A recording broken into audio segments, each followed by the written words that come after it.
Salut à tous les amis, j'espère que vous allez bien, c'est Rémi de Money Times. On se retrouve pour une vidéo Le Duel. Et oui, je n'avais pas répondu à PA avant, avant la période d'été, la période estivale. Je m'étais volontairement laissé du temps pour répondre à sa question. Sa question c'était quel est le meilleur olympique? Donc évidemment entre l'Olympique Lyonnais et l'Olympique de Marseille. Je me suis volontairement donné du temps, pourquoi? Parce que je voulais voir un peu les réajustements qui allaient être faits en fonction des différents jeux. Des deux Olympiques, et il y en a eu. On est le 14 septembre, donc le lendemain de Amiens-Lyon, match nul de partout, et donc je peux commencer à tirer quelques enseignements des nouveaux coachings, etc. On a deux coachs bien différents, entre un Silvino qui m'a l'air très rigoureux, très organisé dans sa façon de faire, et on a un Villas-Boas qui, j'ai l'impression, laisse un peu de liberté et qui veut s'asseoir sur une défense, enfin qui essaye en tout cas de s'asseoir sur une défense qui est assez solide et avec du jeu projeté vers l'avant.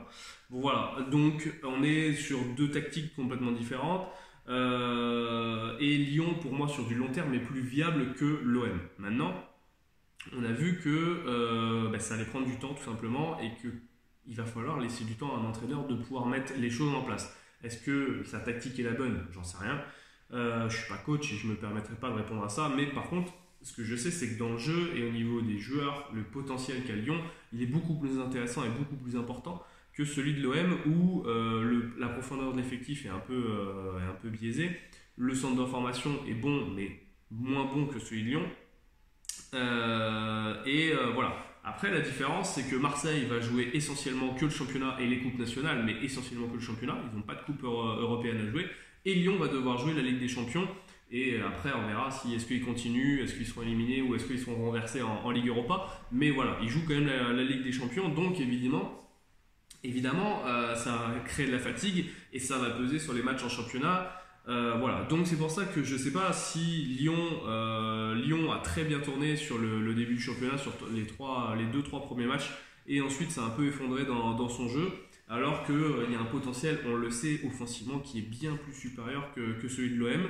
Mais voilà, l'OM aura plus de fraîcheur physique. C'est pas impossible que Marseille soit devant Lyon à la fin du championnat. J'ai du mal à le croire, sincèrement, parce qu'en ce moment Marseille profite quand même de pas mal de coups du sort, et puis c'est vrai que pour l'instant ils n'ont pas tapé de gros, on va dire. Ils ont joué que contre des petits clubs, donc on va voir après quand ça va jouer contre les Monaco, etc. Même si Monaco n'est pas une référence en soi, mais bon, ça va déjà calibrer un peu de l'équipe. Monaco qui va pas forcément bien non plus. Voilà, donc pour moi, léger avantage Lyon, mais attention à la fraîcheur physique qui, sur tout le long de la saison, on le sait, c'est hyper important, même s'il y a une meilleure profondeur d'effectif. Donc voilà, pour moi, je ne serais pas surpris qu'à la fin de l'année, il y a le même nombre de points. Voilà. Parce que Lyon, généralement, arrive à faire des gros coups contre des belles équipes, donc Saint-Etienne, etc., mais perd des fois des points bêtement, justement à Amiens ou des petites équipes, enfin dites petites équipes comme ça du championnat, alors que Marseille va constamment être en dents de scie, mais quels que soient les ajustements, en plus il y a Florent Thauvin qui va se faire opérer, donc déjà ça va manquer côté droit. Va falloir jouer avec Bounassar quasiment toute la saison côté droit, donc je pense que côté l'OM on va espérer ne pas qu'il ne se blesse pas. Donc voilà, offensivement, qu'est-ce que ça va donner? Dario Benedetto s'est très bien intégré a priori dans l'équipe, il marque, c'est tout ce qu'on demande, un attaquant qu'on a recruté, c'est juste qu'il marque. Donc voilà, donc l'OM doit être très content de son recrutement pour le moment, après avoir les réajustements qu'il y aura au mercato d'hiver, mais en tout cas pour le moment ce que je vois de l'OM, c'est une équipe qui potentiellement vise un top 5 et ira probablement en top 5, après top 3 je ne sais pas. Mais voilà, et Lyon, je suis un peu du même acabit, même j'y mettrai un léger avantage, et pour moi, s'ils font pas top 3, c'est clairement une mauvaise saison pour eux, s'ils arrivent 4e ou 5e. Voilà les amis, mon avis pour ça. Je vais cette fois-ci donc renvoyer une nouvelle question à PA qui pourra me répondre dans une prochaine vidéo Le Duel. Ça va concerner évidemment le rugby.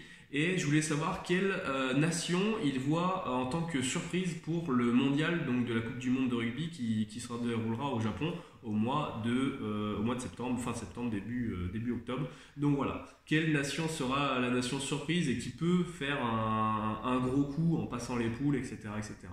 Voilà, c'est ma petite question. Je vous souhaite une très bonne fin de journée. Si vous avez des questions, n'hésitez pas à nous rejoindre. Tout est en description. Salut à tous les amis. Ciao, ciao.